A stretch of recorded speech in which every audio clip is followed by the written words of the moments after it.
Hey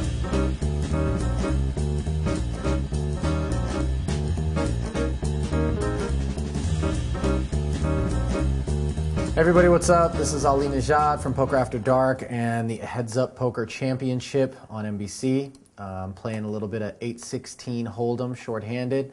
Limit Holdem's my best game, so we're going to try to see if this little three-handed adventure we have going on won't yield some lessons and some situations that I can talk about to maybe try to help your Limit Holdem game. Looks like we just picked up a fourth player. I bought into this game for $600. We had a fourth player who hit and run the game. That'll happen from time to time. That's the risk that you run. 10-7 suited on the button. It's shorthanded. This is, the type of game where you can afford to get involved with hands that you wouldn't otherwise get involved with in a full game. For example, a 10-7 suited. And then you can always flop top pair after you get 3-bet and then raise it right on the flop. It's going to look like a spade draw to my opponent at this point. It could also look like a 3. I'm almost certain at this point that my opponent has re-raised me with some type of ace high, an ace king or an ace queen. Could be a smaller pocket pair than the 10. Let's find out right now if I was right. Ace king of diamonds is what our opponent had. Let me get a look at it for you one more time. And this is very common in Limit Holdem, especially short, to get re-raised by an ace high. Now this is a very good ace high, a suited ace king. And the reason why we got paid off on that particular board, and the reason why I played my hand the way that I did once the flop came as it did, is because we hit top pair, which is always very strong. It's hard to hit flops, and unless your opponent 3-bet you with jacks, queens, kings, or aces, you're likely to have the best hand there. You could be outkicked on a 10, but that's far less likely, considering that Japaho here 3-bet it. And there were 2 spades on the board, and the deuce 3 puts a straight draw out there. Now you might go, why would your opponent think you had a straight draw? Well, because it was folded around to me on the button, so I could have a 4-5 or an ace-4, ace-5, something like that. Or I could have a spade draw of some sort and be pushing my hand, which is why we got paid off with the ace-king and why we were able to make the maximum against this guy. If I had ace-king and I were Japaho there, I would have definitely 3-bet before the flop, exactly as he did. I would have fired a continuation bet on the flop exactly as he did. And once I get raised, I'm going to at least call. Sometimes I'll try to run over my opponent and 3-bet and lead and see whether or not I can get him or her to lay down, maybe a 3 or a deuce in that situation. But considering that the board paired on the turn, that would have been less likely. If anyone has a 10 or a 3, or a deuce even at that point, they're probably going to play. Although, if I got check raised on the turn there, it would be pretty hard for me to call. I may call just to try to hit a 10, and then if I missed on the end, fold it. And that's another thing, another valuable lesson in Limit Holdem. I was talking actually just the other night with Joe Cassidy, who plays as Too Much Venom at many different websites, or Nizat Skizzared at Full Tilt. And he is who I consider to be the best Limit Holdem player around. And we played plenty, really big limits, 3 and 600 back in the days. And he talked a little bit, as we got a fourth player here and then lost one, he talked a little bit about folding on the river or folding in situations where you're virtually certain that you're beat, even if the pot odds seem right to call. The one thing people get really obsessed with in Limit Holdem is pot odds. I'm getting 11-1 on a call here. I'm getting 10-1 on a call here. But if the situation, considering your read of your opponent, the way the hand's played out thus far, his or her table image, the value of your hand, may seem right monetarily to call, over the long run, it's important to be able to trust your reads and important to be able to get away from hands and not fall into that pot odds trap that Limit Holdem so often affords you, and and lay down on the river. For example, especially when a straight card shows up on the end, you put in a thin value bet with top pair, and then you get check raised. So if you had like ace 10, and then all of a sudden an 8 hits the river on a board with rags, I'm just putting it out there, 10, 9, 3, deuce, and then the 8 hits the end, and you get check raised. There's no flush out there. There's nothing else out there. Ace 10 is probably not going to win the pot at that point. Maybe you're up against 10-8, 8-9, Queen Jack, maybe some kind of gut shot with Jack 7 or 6-7, but you got to be able to get away in those spots, at least occasionally. We got a couple of 3s here. It was raised on the button, and 3 overcards hit the board.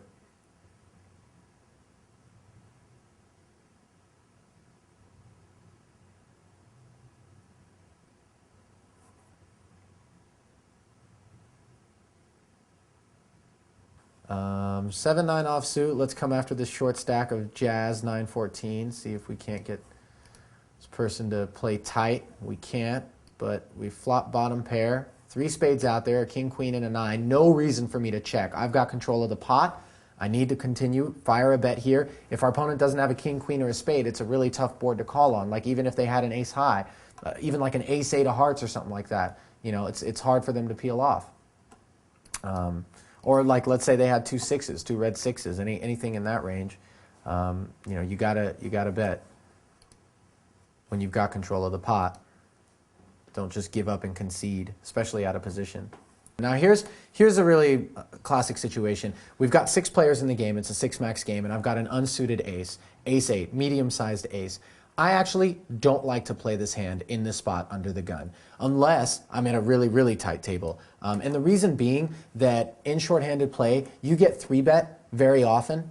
So you don't want to raise with a hand like ace 8, get re-raised, and then flop an ace and possibly be out-kicked. It's no different than it would be in a ring game, I suppose. Now, there's plenty of players, as we see an ace has flopped over here, and it was an unraised pot, who do raise in that spot and try to be very aggressive. But I feel like in the long run, especially at a table where your opponents are aggressive, that it's best to wait, try to pick up a more premium ace, and not end up in no man's land firing continuation bets with ace high when you miss entirely, especially if you're out of position when people have cold called you behind. But again, you know, just like so much of poker, things are situational. If I had played for about an hour now and I knew that all 5 of my opponents had a tendency only to raise with a, you know, really, really big ace, ace king, ace queen, or a pocket pair or something like that, otherwise lay down hands like queen jack and queen 10 for 2 bets, then I might raise just so that I can get heads up or pick up the blinds. You know, it's all a function of, you know, what type of table you're playing at and what type of situation you're in.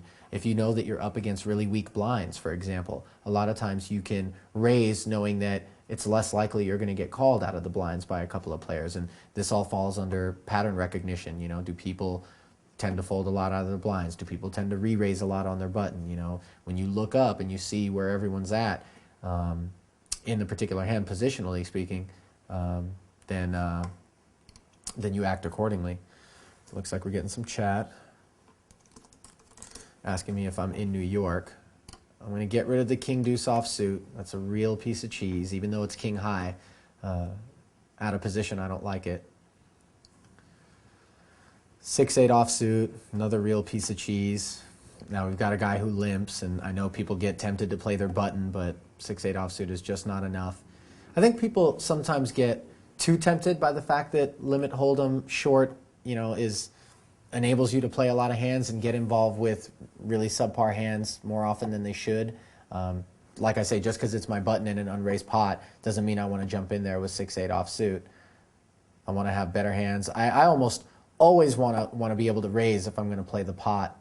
Now, I actually don't necessarily give this person credit for a hand right now, and I've got Jack 7 off, and I often in limit hold'em will favor my ability to play post-flop against players, which allows me to make calls with hands that, you know, are a little bit more marginal. I'm going to check this flop, see if I can't pick it up by check raising, even though I have a complete air ball here. There's a flush draw on board, which doesn't help me, and we just got 3-bet, so we can go ahead and get away from it. But one of the things, and I'm not just trying to show off here, that you do need to do is find situations, as you see Zoe showing off that he had top pair there.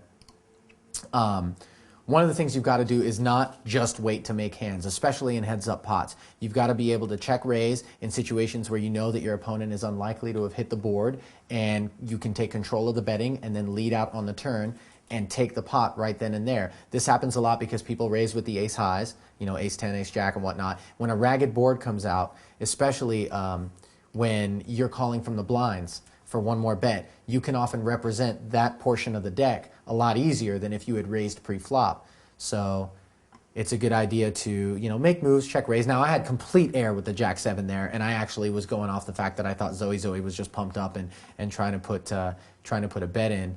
I'm going to limp in here with the Queen 9 suited on the button because Zoe's obviously got Queen 10 after the limp 3-bet that he or she put in last time. Zoe's over here on egotistical lessons mode.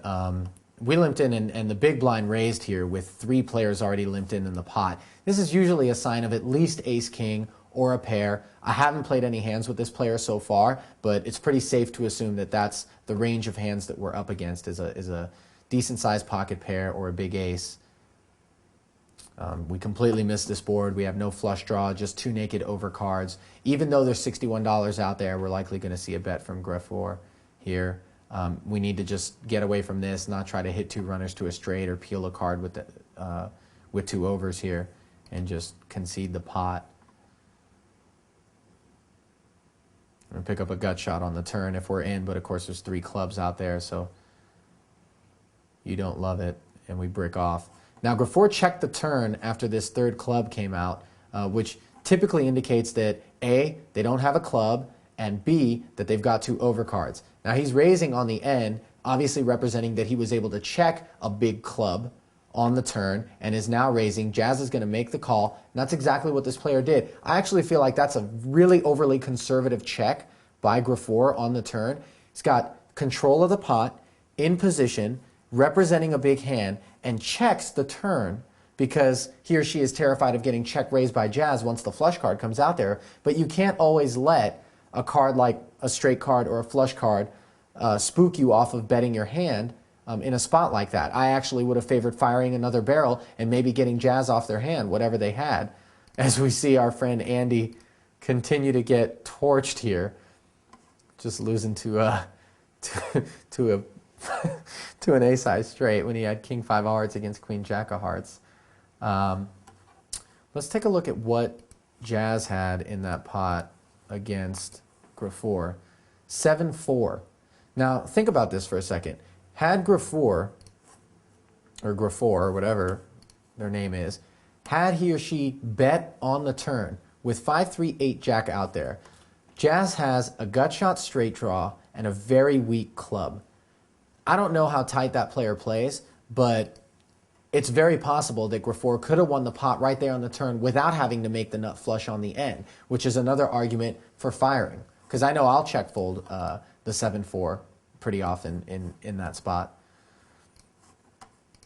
So one of the reasons looking back as we continue to fold some hands here, and we got pocket 8, so we won't be folding now, but one of the reasons that I just limped with the queen-9 of diamonds on the button was to mix it up. I sometimes will definitely raise after a player limps in that sort of spot.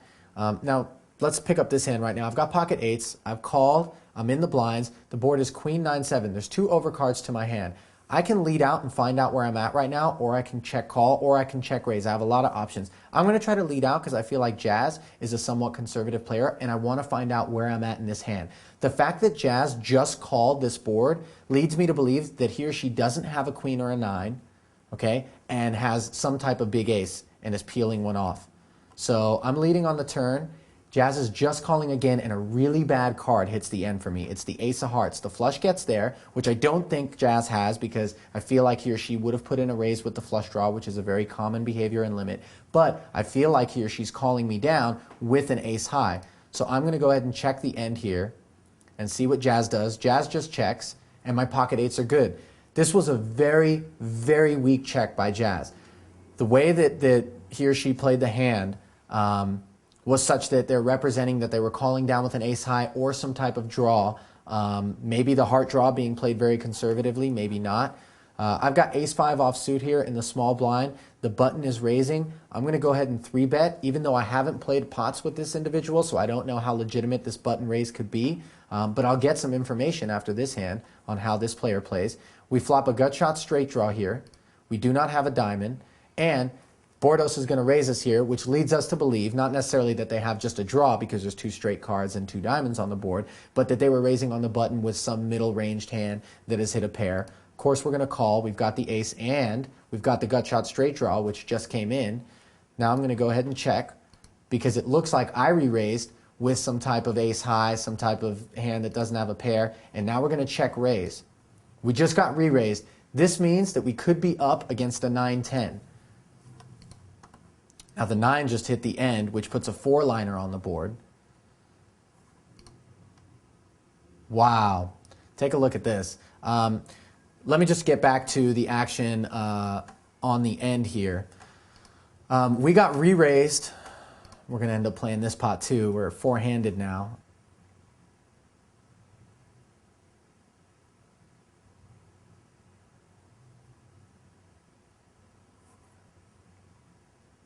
I'm going to sit out just for a second here so that we can look back at this particular pot. So Bordos, who I had not played any pots with, had the action folded over to them. We were at the time four-handed, and he raised on the button with 3-5 suited. You don't have to make this play, but I hadn't played any pots with him, so I didn't know how they played. And look at what a good spot I was in against this person's hand. I had ace-5 offsuit. I've got his hand dominated. I've got the ace of clubs as well. So re-raising was actually an excellent play with our hand, not just because of the ace high, but because we actually had one of Bordos' cards dominated. Now, we let out on the flop, and Bordos did something that a lot of players don't do, which is represented his hand as having connected with this board. There's 2 diamonds, there's 2 to a straight, and there's middle cards. And given that he raised on the button, we don't have to necessarily put him or her on some sort of huge hand. So he raised us on the button after we fired our continuation bet on the flop, and we just called because we had an ace high. We felt like an ace may have been good, and we had a gut shot straight draw. Now the turn brings the 6 of clubs. So we both made our straight, our 8 high straight.